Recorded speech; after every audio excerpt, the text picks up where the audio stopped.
Hello everyone, কি অবস্থা সবার? আশা করছি সবাই অনেক ভালো আছেন। তো আশেপাশে আপাতত দেখতে পারতেছেন আমরা চলে আসছি গুলশান 1 প্যারাগন গ্লোবাল রামাদান ফাস্টে।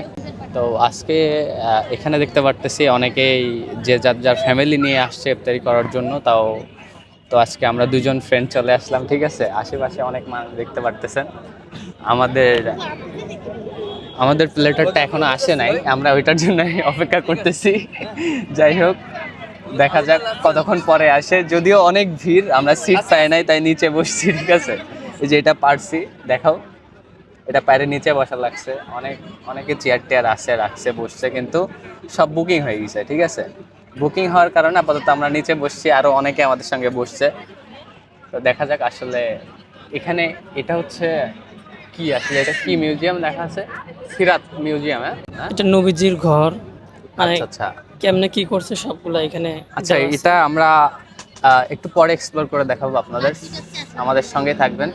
তো আপাতত এই পর্যন্ত শেষ করতেছে। আপাতত ইফতারি প্লেটারটা আসুক, দেন আপনাদের সঙ্গে আবারও দেখা হচ্ছে। তো এখন দেখতে পারতেছেন, এখন চলে আসলাম সিরাত মিউজিয়ামে। এখানে দেখানো হয়েছে মদিনা কেমন ছিল আর আমাদের মহানবী হযরত মুহাম্মদ সাল্লাল্লাহু আলাইহি সাল্লামের বাসস্থান কেমন ছিল। সাথে ছিল হযরত ফাতেমা রাদিয়াল্লাহু তাআলা আনহার বাসস্থান। এটা ছিল আমাদের মহানবী সাল্লাল্লাহু আলাইহি সাল্লামের মেম্বার। তো এভরিওয়ান, আজকের ভিডিওটি আপনাদের কাছে কেমন লাগছে অবশ্যই কমেন্টে জানাবেন। আর এই ধরনের ভিডিও আরো পেতে আমাদের পেজটি ফলো করে রাখুন। আজকের ভিডিও এই পর্যন্ত শেষ করছি। আল্লাহ হাফেজ।